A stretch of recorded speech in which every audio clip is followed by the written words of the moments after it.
Hello, ladies and gentlemen, and welcome into a live stream edition of the Breakaway Bandits podcast, I guess is what we'll call this. Pretty much. I'm Mike Rifkin along with Noah Trombley, and we've made it. We have made it today in about 50 minutes. We have the season opener in the National Hockey League. It takes place in Prague, where the Nashville Predators will play the San Jose Sharks. Noah, how are you? I'm good, man. Hockey is back. I'm excited for it. Really excited for the season to start. I think we're in for a pretty wild season. I think when you look at both conferences, there's a lot of contenders in there, or a lot of teams that may surprise us, as was evident by our Pacific preview and who you had at the top. Yeah, I thought that was interesting because we've previewed the four divisions on the last two episodes of the podcasts. To check those out, go to Anchor, wherever you get your podcast, cheap plug. But I thought that was interesting because I felt like when we did the Metro and the Central, the Metro in particular, we kind of all had the same teams around in the same area. Maybe just one or two spots. Maybe a place or two different, but the teams remained the same. Then we got to the podcast we recorded the other night, which was the Atlantic and the Pacific. And even there, like 7 and 8, we both had Montreal, Buffalo, in whichever order you believe. But then it was like 4 through 6 were the same teams. It was just the order of which we liked them. And the same with the top 3. Right. Yeah. Because in that, just for a little preview of it, Mike basically believed in the Senators to take a couple jumps up and get into 4th place. Yeah. Me and Nate both believe more in the Red Wings. Yeah. And my thing, and we can dive into this before we even talk about the game, was the one move I thought that put Ottawa a little bit ahead of Detroit, because I love what Detroit did all offseason. I thought the Cam Talbot move was the one that put Ottawa over the top for me, because as much as I thought Villiuso was great last year, and I like Alex Nedeljkovic long term, Cam Talbot at least has a track record of what he's done. These two guys really don't have that. That was my big thing on Ottawa. And I'm expecting from Ottawa a lot of those younger players to take a step forward. Tim Stutzla. I love Brady Tkachuk's game. And there's others who I think could take that next step in Ottawa. As it with Detroit. Probably the biggest move of their offseason, bringing in Alex DeBrincat. It's a great move. It's 40 goal scorer. And that's a move that's good. And honestly, as great as that is, I think Claude Giroux's the most important move, because that's a veteran leader who he's never won a cup, but he's been to a cup final. He's been to the playoffs multiple times. That's the kind of guy you want in your locker room. For sure. And I think he showed in Florida. He's still got some fire left in him. Yeah, and that I think that ignites this team. The one thing I'll say this, and I wonder this, because Detroit, we talked about them for a second. New coach, so there's a little bit of a maybe a slow start here, integrating a new system for all these guys. In Ottawa, it's DJ Smith, I think, is kind of put on notice. Hey, we expect to be better this year. And if you don't do it, you're probably not the guy for this team long term. And that's definitely, I think, part of it. But, I look at this team and I love, again, you talk about what Ottawa did. I love what Detroit's building there. You've got the front man, you've got Dylan Larkin in the center, and then you bring in David Perron, Jacob Vrana, You got Michael Rasmussen. You got Philip Zadina, Tyler Bertuzzi still. I mean, I just love all the moves. Bringing in Ben Sherrod, I think, is a great move because you bring in a veteran presence, like you said, with Claude Giroux, but you bring that on the defense. Yep. And you still have Oli Mata. You still have Moritz Seider, which I think you said, was it you who said, look out for like best defenseman? I think he could win the Norris at some point. He did win the Calder. Oh, he won the It was Calder. in That's the right. top of the Calder. I'm sorry if I'm blanking on that. Mm-hmm. But yeah, Sider's he's a big dude, but that's a good one. I'm also curious because these two teams, Ottawa and Detroit, among with others, have been mentioned in the Jacob Chikrin package. What happens there? And I kind of feel if one of those two gets them, maybe that elevates them a little bit more. Oh, if you add Chikrin to either Detroit or Ottawa, those two teams I think are taking off. I think those two are fighting for a playoff spot come March and April. Well, and I think that's for Detroit. I think that's what you want to do. You want to just obviously you want to make the playoffs. Everyone wants to make the playoffs, but I think if you compete after where you've been for the last couple of years, that's an upgrade. Because then next year you're in the year 2 of the system.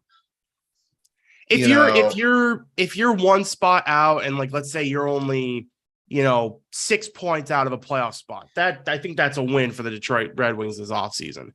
But obviously, like I said, I think they're taking a bigger step than that. Yeah, we were both. I think we were all kind of down on the Bruins. Yeah, I think the vet it's just they're getting too old, and I think, like you said, Mike, the injuries that they have that they're gonna have to deal with. Ooh, that's a tough start out of the gate. I mean, you've Taylor Hall's out. You've got oh God, I'm blanking on their names now. Marchand's out. Marchand's out. McAvoy's out. McAvoy. You're missing big pieces of your roster, and that's gonna be hard to overcome. Even for a veteran, we know Boston is always good, but yeah, I think they're taking a massive step down this year. Yeah, they're interesting to me because if they hang around, they're going to be dangerous once those guys come back. That's right. That is what the Bruins are going to be. And exactly. The top 3, and we all had the same top 3. We had the Battle of Florida, and we had the Maple Leafs. Nathan was the only one who had the Maple Leafs winning. Nate was the only one who picked the Leafs, which means he should really turn in his Sabres fan card. Yeah, seriously. But for me, and we had this conversation on the podcast, but we can, I guess, expand it here a little bit. My thing on why I picked Tampa to win the Atlantic was really simple. I actually think Tampa's going to play with a chip on their shoulder this year because they didn't win the cup last year. That honestly could definitely be true. And I mean, we talk about, turning points, I think, for the Tampa Bay Lightning. And obviously, I think the biggest one was them getting swept by Columbus in 2019 after they were the President's Cup winner. That I think that lit a fire under them, and then they came back with a vengeance, obviously winning the next 2 cups. Right. And last year, they beat Toronto in 7 games. Just they found a way to win that series. They kind of just steamrolled the Panthers. Yeah, that was very unusually lopsided towards Tampa. They just bulldozed their way through Florida. Which is why I think Florida went into the Matthew Tkachuk sweepstakes and just said, we need a guy like that to frustrate Tampa. But for me, and the one difference Tampa has over every team in the league is Vasilevsky. I mean, he is the difference maker. But I think for me, the thing is, Tampa's never cared about the regular season the past couple of years. Like, if the guy's hurt, he's hurt. We just got to get in. This year, I think, is a little bit different because there are people not questioning if they're good, but Palat's gone, and some of these other nice pieces aren't there. But they're going to do what they do. Someone's going to elevate and play their butt off. And I think the one guy who's going to have a huge year, and this isn't because he's a great player, Braden Point. Because I think Braden Point's going to be like, man, I missed the cup final. I missed most of the playoffs because he was hurt. He's a guy to me, I would expect a big year out of Braden Point. I also think you can expect a big year out of Alex Killorn.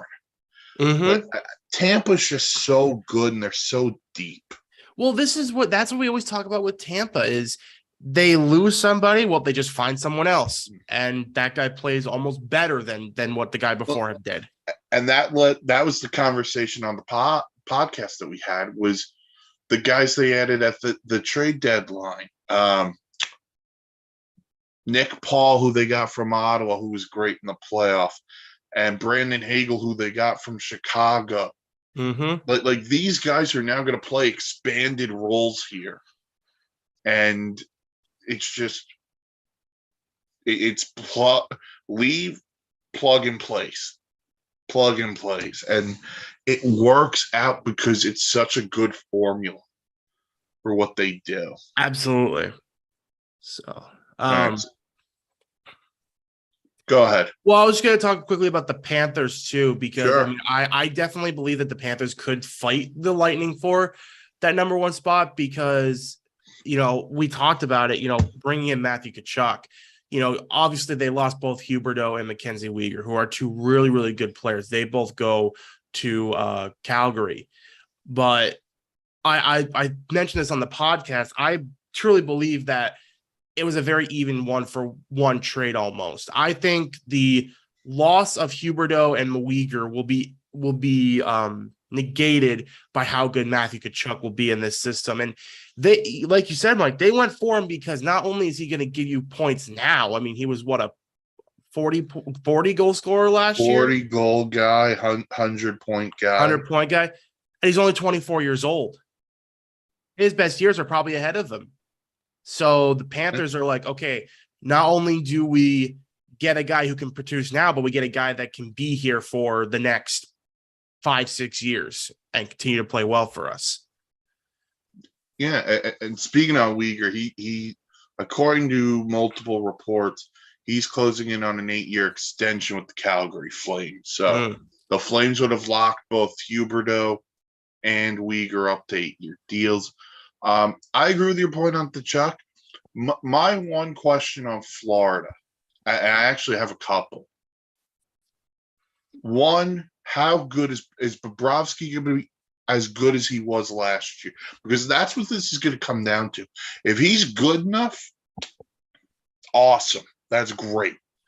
If he's not, we've got a situation on our hands. Right. And Spencer Knight, we know, is sitting there on the bench thinking, maybe it's his turn to see if he can elevate this team. Yeah. So, that's a question. Are some of the guys who had great years for them last year going to have another great year? I don't know. Those are the questions that Florida has to answer for me. For sure. But Nate was the only believer in the Leafs. I'll say this on the Leafs. We could talk about teams who have pressure on them. I don't think there's a team in any of the major sports that has more pressure than the Toronto Maple Leafs. 100%. I mean, you've got teams who have pressure every year, but yeah, Toronto is, you had how many years do we go back of blowing first round matchups? They haven't won a playoff series in 20 years. Yeah, 20 years you haven't won a playoff series. I think so too. And this isn't like, this team went through a massive rebuild or it went through a massive downtime, like a Buffalo or a like kind of like what Montreal's going through now or something like that. This team never had that. They have always. I apologize. It's 2004. So 18 years. 18 I rounded up. I apologize. But they have always been good. It's like, how have they just never been able to put it away? And not only just do they go and they lose playoff series? They're the masters at blowing 3-1 3-1 series leads. And I don't care how good Tampa Bay is. If you have a 3-1 series lead on Tampa, you should put them away. Here's the biggest thing for me on last year when they're beating Tampa. You're at home for Game 7. It wasn't Game 7 in Tampa. It was Game 7 in Toronto. You have your home crowd. And that's the thing that gets you, because to me, what they did this offseason was they got Matt Murray and they got Ilya Samsonov to be the goalies. Matt Murray's a former Cup winner. I'm not sure Samsonov was the backup to Holtby when the Caps won. Not 100% on that. I'm pretty sure he was. He could have been. I'm not 100%. But to me, you're bringing in two guys who really haven't done much over the past couple of years, mainly due to injury. So what you're expecting is we have to win all games 6-5, 5-4, things like that. And to be fair, they have the offensive capabilities of doing that, but it's not necessarily something you want to do night in, night out. Right. But so we kind of that's how we viewed the Atlantic. The Pacific is where we got really interesting. Oh, we got really interesting in the Pacific. We really did. We did all agree on the last two. Again, we both had two of the top three, I think, all the same. Two of the top three, yes. We had two of the top three, all the same. We had the Battle of Alberta. I think Nate was the highest on Vegas. Yeah, Nate, I believe, had Vegas at 3. Okay. If I'm not mistaken, 3 or 4. You had him where? I had him at 6. And I had him at 5. Again, to me, that comes down to the goaltending. Right. I agree. I'm a big Logan Thompson guy. I'm happy he's going to hopefully get the ball going for them. I still think they should add a veteran, Anton Khudobin, but that's a whole. Yeah. I think they're going to be. I think in this division they're going to be kneecapped by goaltending. We did all have the same last two. We don't believe in the Sharks. Their roster's getting too old, and the Kraken. We'll talk about them in a minute because they are one of the two teams playing in Prague. And then the Kraken, I think they're in the process of just starting to get their team together. I think we bought it. They're forming an identity. That's right. Kind of what's cracking. But yeah, in the 1 through 6, man, we all disagreed. I mean, I had the Golden Knights 6. You had them 5. Nate had them, I believe, at 3. You still had the Canucks, I believe, still kind of lower down. I think you had them at 4. I had the Canucks at 4. Okay, I had Canucks at 3, and I believe Nate had them. I believe Nate had them. No, Nate did not have them winning the division. I think Nate had them at 3 or 2. He had you guys both had the Oilers winning? No, we both had the Flames winning. Okay. Because I think, because to me, and I said this on the podcast, the Nazem Kadri signing to Calgary puts them over the edge for me. Okay. But then the big thing we disagreed on was I had the Ducks getting into 4th. I really love what Anaheim has done in the offseason. I love the core that they have there. I think that they're going to have an ascension of some of these guys. And I really think Anaheim can shock a lot of people and fight for a playoff spot come March. I think they're going to be competitive, but I need to see how this plays out before I'm ready to crown them with anything.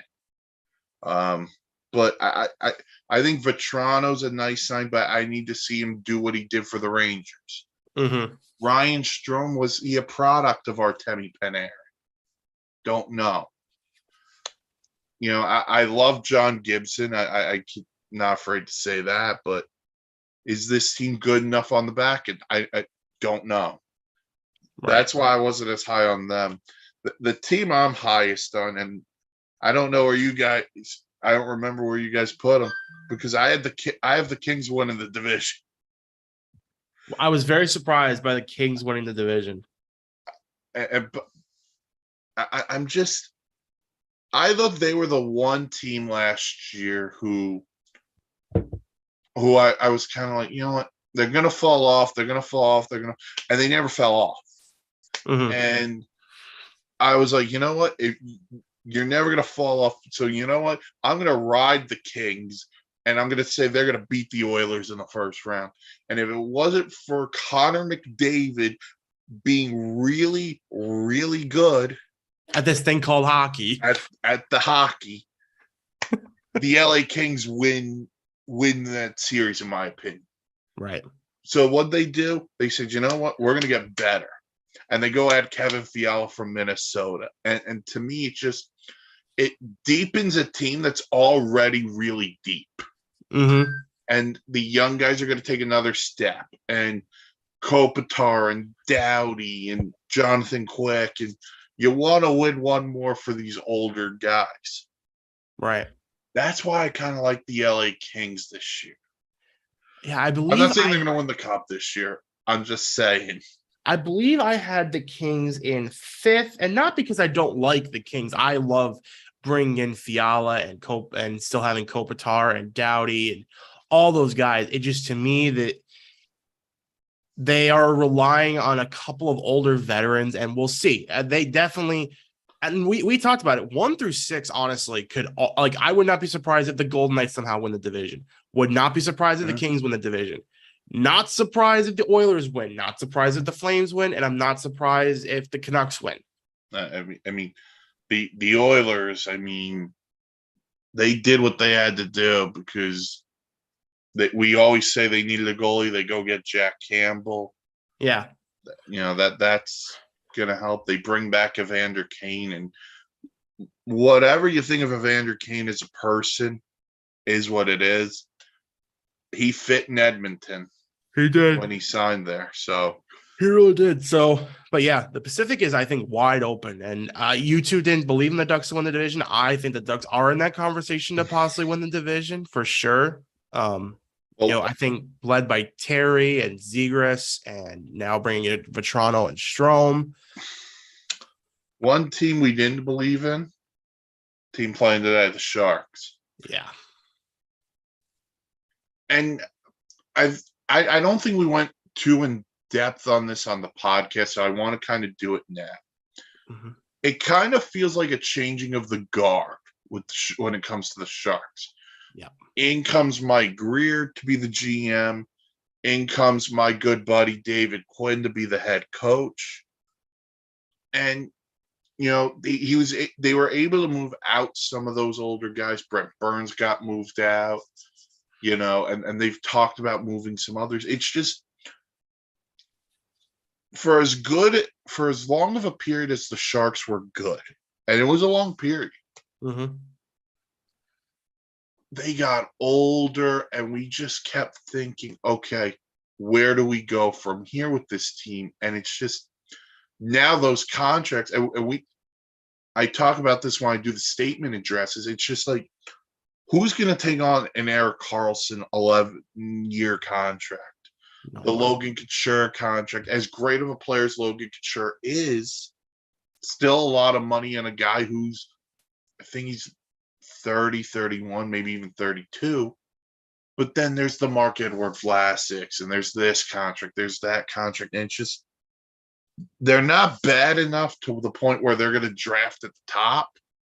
But they're also not good enough for me to be a playoff team.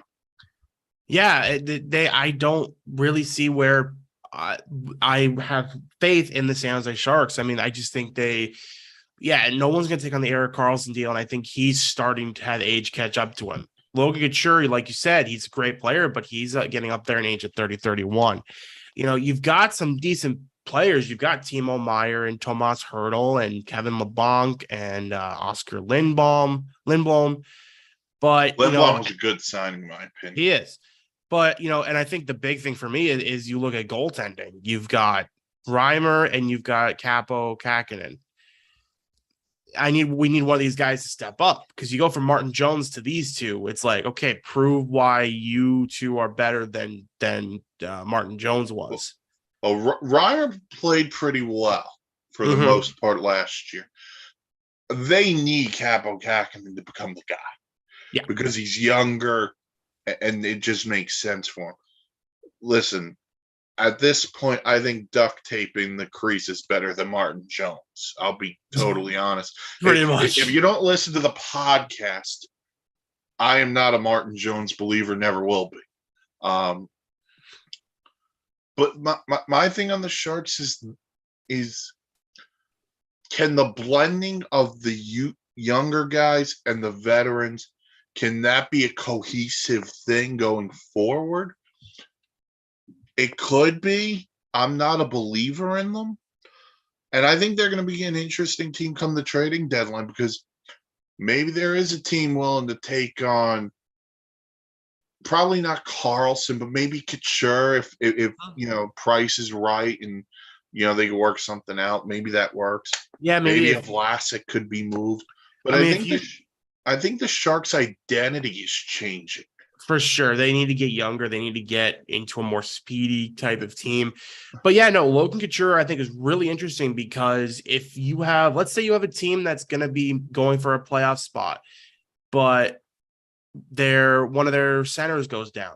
Maybe Logan Couture becomes available because, hey, we need someone who can step in now. We need someone who can start producing. Let's go get Logan Couture. It's a lot of money, but we need a guy who can play now.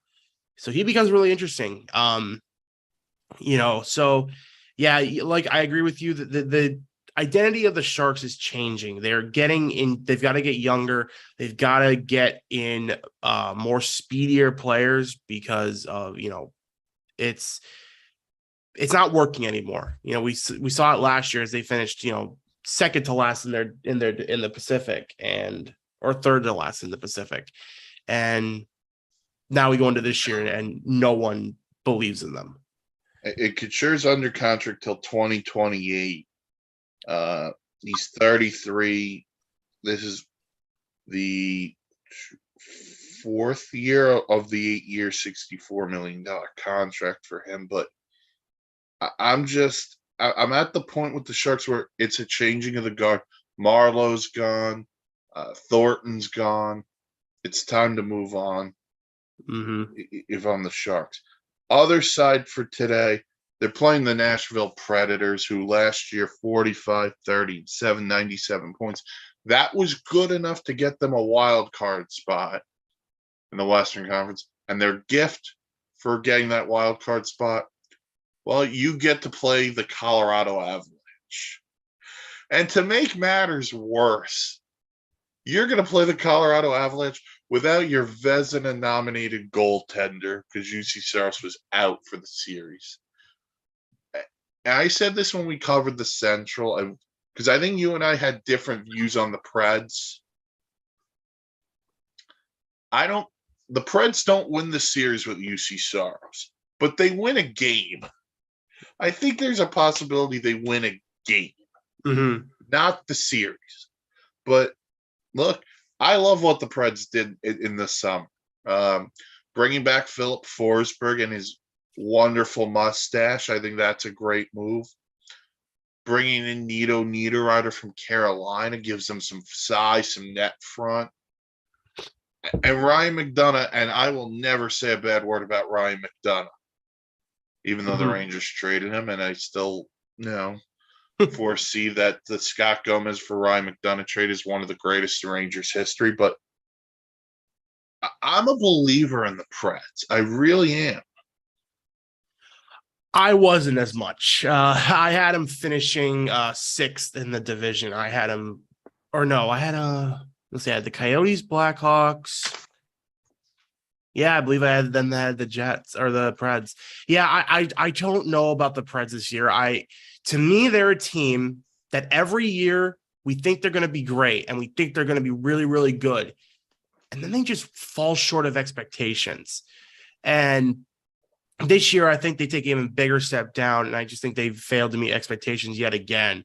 I love the Philip Forsberg coming back. I love bringing in Nito Niederreiter. But when you look at the rest of these teams in this division, to me, they don't stack up.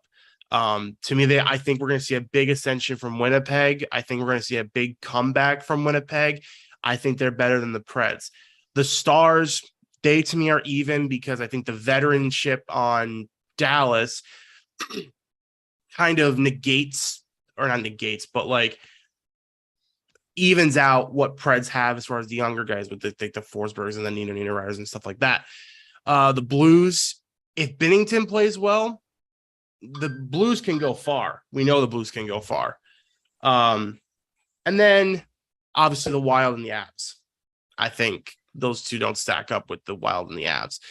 So yeah, the Preds are going to be very interesting. I could definitely see them going further than 6 in the division, but I don't know. They've always been that team that we would think are going to be great, and then they just fall short of expectations. Every year feels like they do. They either are just sneaking into the playoffs or they're barely missing the playoffs. So I guess I don't really know how I'm supposed to buy into them this year, and be different from last year. So, looks like Mike has unfortunately frozen on me. But just to quickly wrap this stuff up, I'm really interested in the game today. We'll see a lot about both teams, and not only today, but obviously tomorrow. We're gonna see how do the Sharks match up? Do the Preds match up? The Preds should really steamroll the Sharks compared to how me and Mike both see these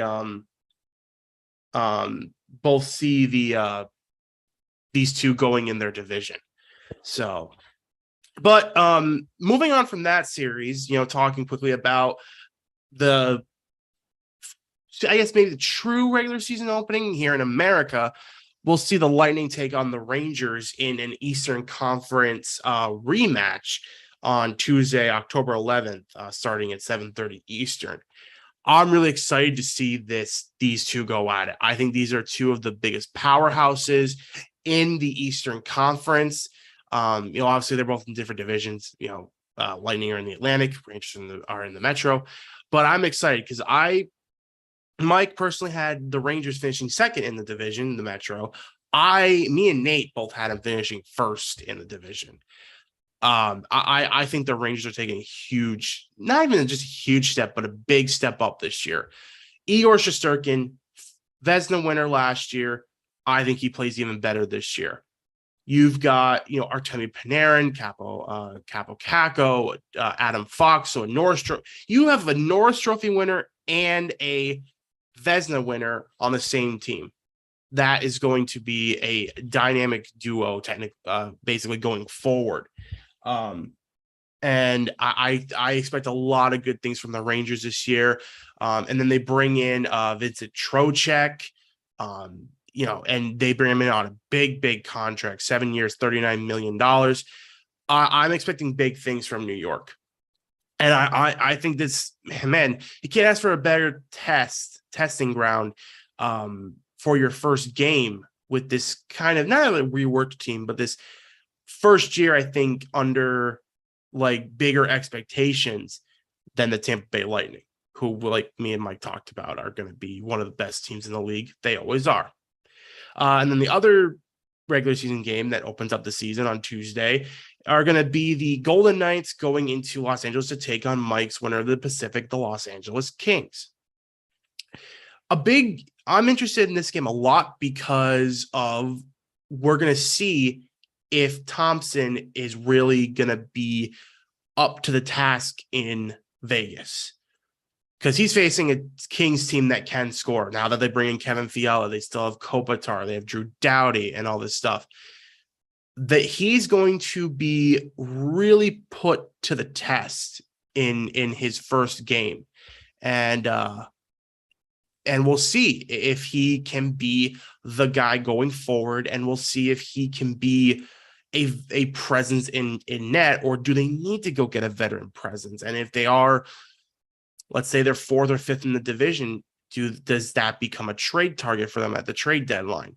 Maybe not Anton Kudo, but I personally agree with Mike that I think if you are going to trade for any goalie this offseason for any reason, I think Anton Khudobin is going to be high on your list.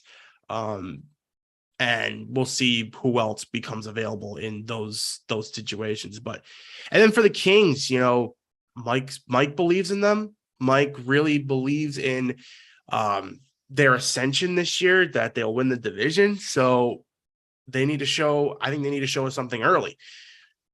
Excuse me. They need to show us fire that hasn't been there for quite a few years. I think the last time, they were in the playoffs last year, but then they lose to the Oilers because of, Connor McDavid is really good at the hockey thing. So the Kings, again, both of these games, I think, are interesting proving grounds for both teams, because we all have varying expectations for all these teams.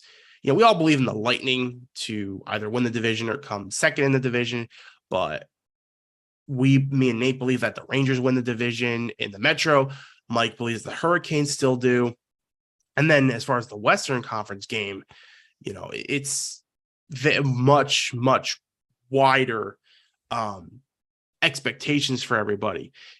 I believe that the Golden Knights don't make it out of the bottom six, because I think they will be handicapped by their goaltending, by Logan Thompson. I don't know if he's going to be able to ascend to that, not Vezina, but solid goaltender level. I don't know if he's going to be there yet. And then as far as, he's going to be put to the test right at the beginning with a test against the Kings. And as far as the Kings go, like we said, Mike believes in them to win the division. I think they're only going to be fifth. I know, obviously, the Fiala move is really good. And, they still have, Kopitar and all their veteran players, but, they're still getting older. And I think Jonathan Quick can still be a number one goaltender. He still can go as a number one goaltender, but we'll see. It could be really interesting come game time, and maybe the Golden Knights, with their offensive firepower of Carlson and Jack Eichel and Mark Stone and all those great players they have in Vegas, maybe they light up Jonathan Quick and maybe get to him and sort of maybe not expose him, but humble him a little bit. And so those two games are going to be really interesting as we open up the season on Tuesday. Getting into Wednesday, there's a couple of interesting games here. You've got the Bruins and the Caps, classic rivalry. We'll see how the Bruins stack up with all these injuries. Capitals, they're going to be, Ovechkin's going for Wayne Gretzky's record of goals. We'll see how they fare up. And then you've got Canucks and Oilers, two teams we think are going to be the top of the Pacific Division. We'll see where they stack up, and we'll see where do the Canucks bounce back from last year, or was last year maybe not a fluke? Does this team need some retooling? Who knows? And then, we've got Kraken and Ducks. I personally believe high in the Ducks. I think they'll be able to really be able to beat down on the Kraken. And I think the Kraken are still looking for their identity. They're still establishing it. So it's going to take a little bit for them to really be competitive in their division. Blackhawks, Avs, we know what's going to happen there. We know that the Avs are going to run all over the Blackhawks. We know Patrick Kane's going to be a trade target come the trade deadline. He's probably going to leave Chicago at some point, because we know some team is going to really, really need that veteran presence come possibly playoff time. And we know Patrick Kane can still play. So we'll see where he fits into any team's to that trade deadline. Let's see, and we'll see where he goes. And then Blue Jackets, Hurricanes. Blue Jackets are really interesting. They signed Johnny Gaudreau, and so that's going to be really interesting to see where he, you know, comes into the fold in Columbus and see where that really becomes. Does he stay that great player that he was in Calgary, or is this maybe not going to work out so much? And they paid him big money, really, really big money. So he needs to start producing right away. They go up against the Hurricanes team that's probably still going to be top of the division, and they still have all those great players. And we'll see again where these two stack up when it comes to the Eastern Conference. Really sorry. We're trying to get Mike back in here, but he doesn't seem to. His computer doesn't want to seem to work right now. Let's see if I can. Technical difficulties. You gotta love them, people. Let's see if I can get him in here quicker. I don't see him. I can. It says he's joining, but he's been joining for the last 10 like 5 minutes at this point. Let's see if I go. We're gonna take a quick break. We're gonna go back off live for a second, and we'll see if